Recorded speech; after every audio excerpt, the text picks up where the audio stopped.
Olá, aventureiro! Bem-vindo ao nosso top 10 de dinossauros mutantes! Eu sou o Luiz, o caçador de monstros, que acompanhará vocês no nosso quadro A História dos Monstros Assustadores. E os critérios que utilizei aqui são justamente dinossauros que foram criados em obras de ficção, que seja por engenharia genética, modificações moleculares, né? Ou espécies únicas justamente dessas obras de ficção que foram criadas exclusivamente para essas histórias. Então, no nosso top 10, o primeiro que vai aparecer vai ser justamente os Gumpas do filme do Super Mario Bros. Sim, nós tivemos um filme do Super Mario, onde os Gumpas, ao invés de serem aqueles cogumelos mais estranhos dos filmes dos games do Super Mario, e que são diferentes, para fazer contraposição inclusive ao Toad e aos outros cogumelozinhos, aqui eles são homens dinossauro. Basicamente, no filme do Super Mario, nós temos uma dimensão paralela, onde temos uma humanidade que evoluiu a partir dos dinossauros e que está tentando invadir o nosso mundo. Os irmãos Mario são do nosso mundo, são dois encanadores que, a pedido da rainha dos dinossauros, vai para esse mundo lutar justamente contra o tirano Bowser, que está controlando ele. E o Bowser, ele tem uma máquina que meio que reverte parcialmente a evolução dos cidadãos daquela cidade, e com isso ele cria justamente os soldados Goomba, que são absurdamente fortes, com cabecinhas minúsculas, derivados justamente desse povo dinossauro. O filme, por si só, é uma boa diversão estilo Sessão da Tarde e uma péssima adaptação de Super Mario. Quem quiser ver uma diversão meio tosca de aventura, sem qualquer compromisso com o videogame, é uma boa diversão. O próximo da nossa lista agora é um vilão de X-Men! Pois é, que eu ainda quero que apareça em algum filme ou adaptação live action. Estou falando de Sauron. Ele é um vilão que, em sua forma humana tradicional, ele tem altos poderes de hipnose, inclusive criou todo um sistema de tecnologia para pegar e absorver a energia vital das pessoas. Só que, após um acidente envolvendo justamente Velocipterodáctilos, o gene mutante dele desperta em sua forma total e ele acaba ganhando ainda por cima a forma de um homem meio pterossauro, com grandes asas, extremamente mais forte e resistente do que um ser humano comum, e com os poderes de hipnose ampliados, e ainda por cima tendo naturalmente o poder de sugar a energia vital. Então ele é uma espécie de pterodátilo vampiro ainda por cima, né? Então, só que para manter essa forma pterodátilo, ele tem que roubar uma quantia mínima de energia vital de outras pessoas e mutantes, né, na forma humana dele, né? Então ele rouba continuamente a energia de outras pessoas em sua forma pterodátilo para conseguir manter essa forma extremamente poderosa, sendo inclusive um dos vilões mais antigos da história dos X-Men. Então, gente, quem quiser, existe até um encadernado das primeiras aventuras dos X-Men contra o Sauron por aí, para vocês pegarem e lerem. Prosseguindo, então, temos Carnossauro. Esse filme, que foi lançado na mesma época de Jurassic Park, inclusive para capitalizar em cima do sucesso da franquia, mostra um cientista louco que mistura DNA de Velociraptor com DNA de Tiranossauro para criar sua própria espécie de dinossauro, seu próprio exército de répteis assassinos. E para isso ele usa de base ovos de galinha, no qual ele pega e implanta esses embriões mutantes para pegarem e se desenvolver. Inclusive, esses seres, quando estão na forma de filhote, eles são mais parecidos com Velociraptors, e à medida que eles vão crescendo, vão assumindo a forma de um Tiranossauro Rex. É outro filme estilo bagaceira, mas um terrorzinho bem gostoso de ação para vocês pegarem e assistirem, para quem gosta desse tipo de material também. Lembrando que, se você quer apoiar o canal, entra nos links aqui da descrição, onde você pode comprar livros e filmes que abordam justamente temáticas de monstros e de aventura. Então dá uma olhada lá, inclusive no nosso e-book Aventureiro do Espanto, galera. Prosseguindo, o próprio Jurassic Park original, ele tem uma surpresa bem interessante, porque quando é mostrado o processo de criação dos dinossauros, nos é dado que, como o DNA é muito antigo e fragmentado de milhões de anos atrás, das várias espécies existentes, das culturas, foi usado um DNA de um sapo como base, e a partir do mapeamento completo do DNA dessa espécie, de sapo, eles modificaram inserindo os genes de cada uma dessas espécies de dinossauro para criar seres similares a esses dinossauros. Em outras palavras, os dinossauros de Jurassic Park não são dinossauros. Eles não são simplesmente clones das espécies antigas. Eles são seres criados para mimetizar, para imitar as características de diversas espécies de dinossauros, né? Não que um seja capaz de alterar de forma virando vários outros, não, mas cada um deles, na verdade, eles são seres mutantes criados em laboratórios, onde são, literalmente, cada uma das espécies são espécies artificiais. Então não temos tiranossauros em Jurassic Park. Nós temos seres criados que copiam características de tiranossauro. A mesma coisa com velociraptors, com anquilossauros e com várias outras espécies. Então, todos os dinossauros de Jurassic Park são seres mutantes. Inclusive, tem umas diferençazinhas no final do livro do Jurassic Park que ajuda a acentuar justamente o fato de que eles não são os dinossauros reais, mas sim criações puras de laboratório. E dentro desse meio, inclusive o Jurassic World, os escritores entenderam bem isso a ponto de criarem espécies únicas de dinossauros. Mais precisamente, estão falando de Indominus Rex, o vilão do primeiro filme de Jurassic World e também da série do Jurassic World, o mundo dos dinossauros, que está atualmente no Netflix de animação, no qual é uma criatura que usa de base o Tiranossauro Rex e mistura outros elementos de DNA de várias espécies, inclusive de seres que não são de dinossauro. É justificado no filme que o cientista teria tido o Dr. Who, que foi um dos grandes planejadores do Jurassic Park, teria tido meio que a liberdade de criar novas espécies artificiais para atrair mais visitantes, né? Então uma das ideias era criar dinossauros que não existiam. E ele teria escolhido justamente o aspecto de predador, né? Já que as crianças adoram predadores e são aqueles que são mais visitados dentro do parque. Só que você descobre que, na verdade, isso era uma forma dele disfarçar o fato de que havia uma outra empresa de genética patrocinando ele para pegar e criar monstros do Jurassic a partir do DNA de dinossauros para serem vendidos, inclusive, como armas de guerra. Então, o Indominus Rex, ele é absurdamente mais forte e inteligente que a maioria dos dinossauros. Inclusive, ele é capaz de estraçalhar, como é mostrado no filme, tranquilamente um anquilossauro, que é uma espécie que é basicamente quase um dinossauro blindado, praticamente. Uma das espécies mais resistentes, peles resistentes mais fortes. Então o cara é basicamente um destruidor de tanques de guerra. Ele é absurdamente inteligente.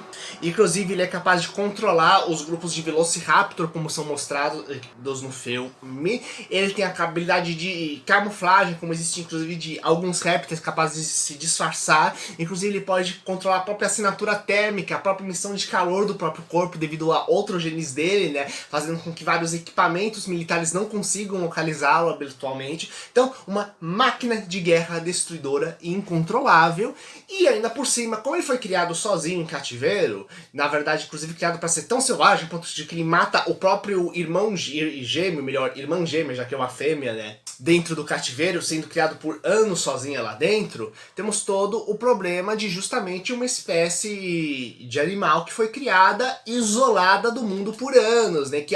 E isso, no mundo real, realmente faz com que esses tipos de animais sejam extremamente antissociais e agressivos contra as criaturas, né? Tanto que fica uma coisa meio denúncia criada dentro do próprio Jurassic World para pegar e mostrar dos cuidados que a gente precisa ter com os animais e da necessidade de fiscalização dos experimentos genéticos, que eu acho muito legal. E o próximo é justamente o sucessor do Indominus Rex, onde em Jurassic World 2 temos o Indoraptor, uma criatura que é criada com a base do mistureba de DNA do Indominus Rex, só que com predominância de Velociraptor, e que tem ainda por cima a capacidade acentuada de ecolocalização, isto é, ele é capaz de ir no escuro total, ele tem uma super sensibilidade sonora capaz de captar onde ele está, objetos e criaturas se movendo. Em outras palavras, considerando que ele é bem menor, já que é um tamanho humanoide ainda por cima, ele torna-se muito mais uma criatura de um assassino de oculto de infiltração perfeito. E uma outra coisa importante é que lembra que o Indominus ele era incontrolável, ainda da forma como foi feita, né? Inclusive Indominus, né? De incontrolável mesmo. Já o Indoraptor, ele foi criado justamente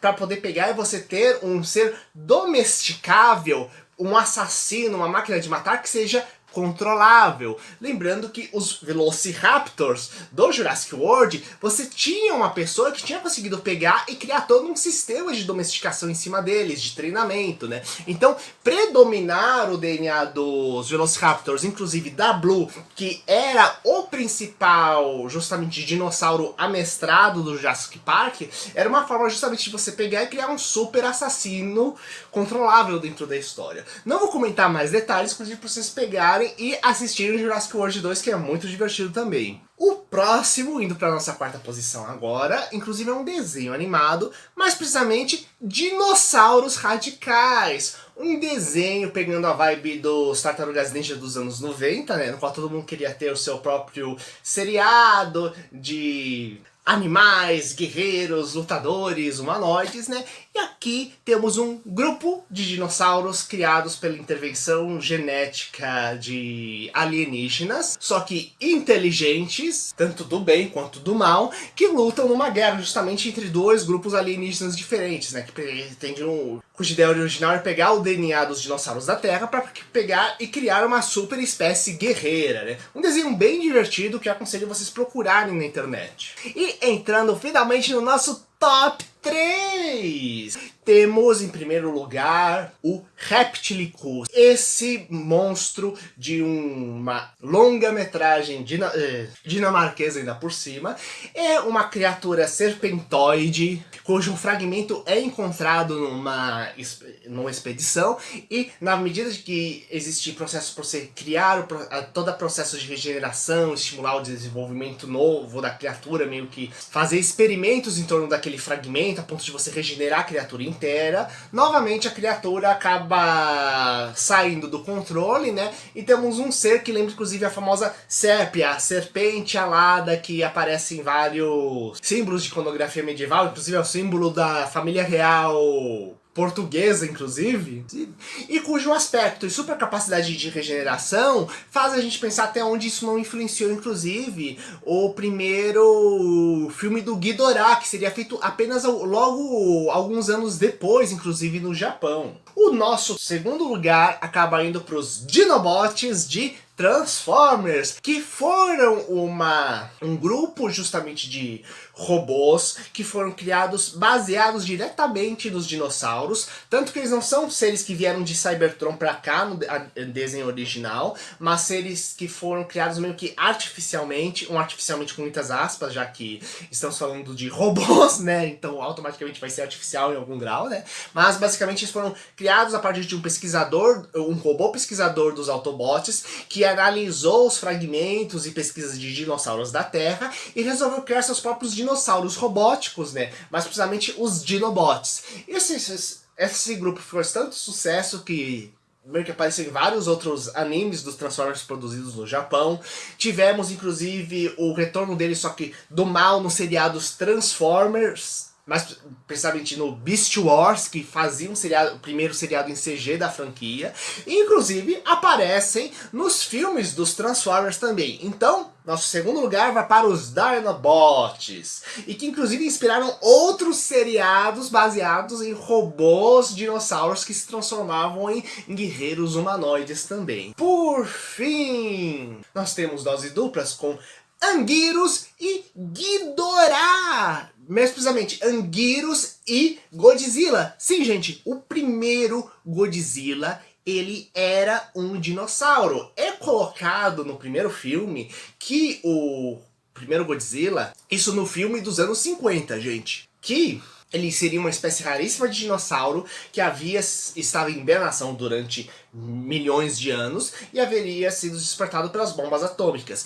Inclusive o design dele é inspirado nos dinossauros, tanto uma mistura de Tiranossauro Rex com a forma geral dele, quanto de estegossauro, que é a inspiração para a criação de todo aquele sistema de placas dorsais que ele tem do Godzilla, né? Quanto do fato do corpo dele ser mais avantajado, mais fortão do que o que seria um padrão de um tiranossauro, inclusive com os braços deles bem maiores, ao invés de ser aquelas coisas minúsculas que tem no tiranossauro também, né?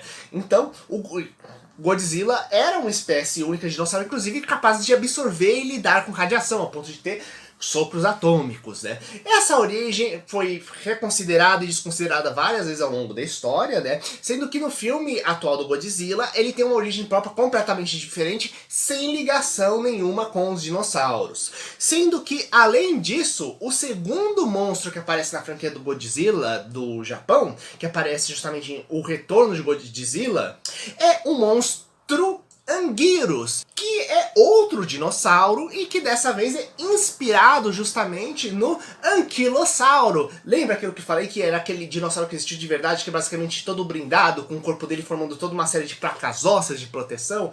É a mesma coisa o Anguirus, só que ele é gigantescamente dezenas de vezes maiores e com uma série de espinhos extras ainda por cima que servem de proteção, né? Então ele é o tanque de guerra supremo, né? Um animal que fez tanto sucesso que ele voltou posteriormente, tanto como inimigo como como aliado de Godzilla em vários outros filmes, e que no filme atual do Godzilla ele é a inspiração do titã Behemoth, que aparece em Godzilla 2, Rei dos Monstros, e que inclusive tem vídeo aqui no canal. Lembrando que aqui em breve, no nosso canal, teremos uma nossa semana especial só de tops de monstros. Então fiquem ligados para termos um momento com 5 dias consecutivos só com top 5 de monstros assustadores aqui no canal. Se gostaram, compartilhem com seus amigos, inscrevam-se aqui embaixo, compartilhem galera, opinem aí, até mais gente!